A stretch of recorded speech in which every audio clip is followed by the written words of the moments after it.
At Bendigo Bank, we like to help communities grow. We concentrate on delivering you great products and services. I like you so very much. So much, in fact, I gotta wake you up.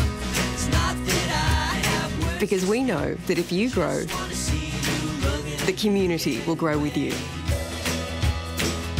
At the Bendigo, it starts with you.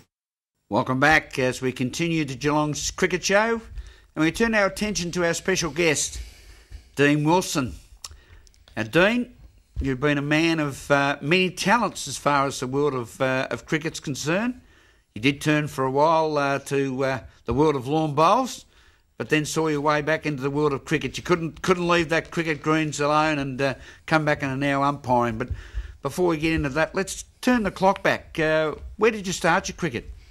Started cricket, my juniors, my very first game of cricket was actually at Altona in the sub-district. I stayed there for a little while and then ended up playing churches on mats. Matting covered played over stone dust wickets. So that was quite an experience. You got a fair bit of bounce. Oh, bounce! It was just you never knew what the ball was going to do. Yeah. I had a holiday house. My parents had a holiday house at Apollo Bay. I played a double wicket down there, and a guy spotted me and asked me to tour New Zealand with him. They had a group of guys going. I was 17 at the time, so I did a 3-week tour of New Zealand. Came back and decided I walked into Footscray. No questions. Just said I want to play, and then worked my way through, starting in the fourths. And in Footscray in those days, viewers, that would have been at the old DJ Whitten Oval as we know it now, or at Gordon Street. Yeah, the old Western Oval. Yeah, that was an infamous green top all the time, wasn't it? No, I wouldn't say that, but certainly it favoured the bowlers. It always had a bit in it, but at the same time, if you could bat because it was fast, some of the good batsmen liked it. And some of the greats that you played with over those years, in Footscray, you could sit here and reel off name after name, but some of the greats that you admired and played with in those days? Oh, at Footscray, I think when I started, there was guys like Ray Bright, Len Belcombe, Dottermaid, Hughes, Miller. You can just keep rattling them off. They just bring someone else in and they just walk in and play state cricket. It was quite amazing. What was Mervyn G. Hughes as a character? What was he like to play with, and maybe more particularly for our viewers, what was he like to practice with? Look, he was really good. There was a fun side to him, always off the ground. While you're on the ground, it was full on cricket, quite focused, that sort of thing. Training, he never really tried. And as I was saying earlier, that when he got dropped from the Australian side, he came back and no one really wanted to face him because he wanted to have a red hot go at training. So it can be quite a frightening experience. Dean, were you able to have any glory, as in any premierships, while you were down at Footscray? And I suppose the viewers would be wanting to know what were some of your greatest highlights. I played in a thirds grand final, winning flag, under Ken Eastwood, and Eastie had played for Australia. So that's probably one of the best things I took away from Footscray. First game for Footscray, it was at the Western Oval. Merv was away, I think Balcombe was away as well, and I actually got thrown the new ball, which I didn't expect. And it was against Northcote, who at the time had Rodney Hogg playing for them. So it was a good initiation on a wet top. Mad dog. Yeah, on a wet top. But yeah, look, there are a lot of guys I played with that I respected. When I went to North Melbourne, I played with Richard McCarthy. Now, as he was known, Bandit was probably one of the best players going around. He won Ryder medals and he played for Victoria.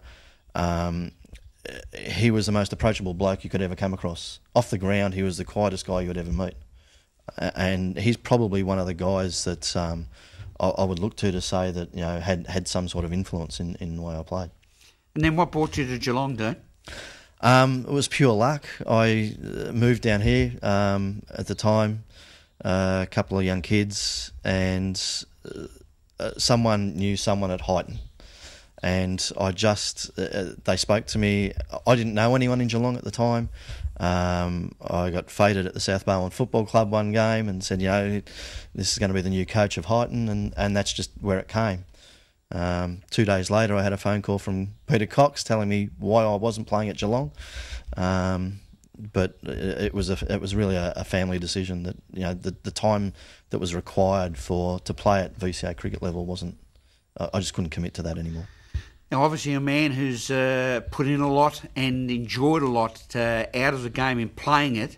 What led you to then join the world of umpiring and put something back into the game, which is very terrifically credible to you?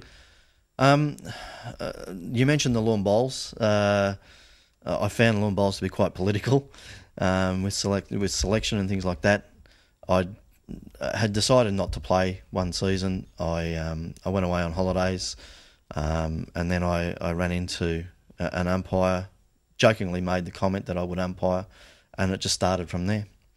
Got roped in, sat the umpire's test, which was quite easy really, and then progressed to getting games. So, and quite enjoying it. I'm finding it fun. Because most of the guys that are playing know who I am, and you tend to get a bit more respect because they know that you've played, and they tend to respect your decision a bit more too. And that communication is very relative, particularly at Division 1 First 11 level, when you've got some very competitive players like Dean Armstrong to umpire. Yeah. You'll learn to do this much. Yeah. We want wickets. It's funny. As a bowler, I could never understand why I never got more LBs. As an umpire, I understand. I now understand why I never got them. And until you actually do it, you won't. You'll never quite understand why it is that you don't get LBs until you actually stand behind the stumps and watch a game and actually umpire a game. A man who has played at the elite level at both Premier and also Geelong Cricket Association Division 1, Dean Wilson has now put his white hat on and now puts his attention in the world of umpiring. And that's what a lot more players should be doing to put something back into our great game. Keep that finger up, Graham. We're going to take a break here on the Geelong Cricket Show. We'll be back to talk Geelong Cricket Association and the coming round that starts this afternoon as the competition hots up. Back soon. At Bendigo Bank, we like to help communities grow. We concentrate on delivering you great products and services. I like you so very much. So much, in fact, I gotta wake you up. It's not that I have words. Because we know that if you grow, the community will grow with you. At the Bendigo, it starts with you.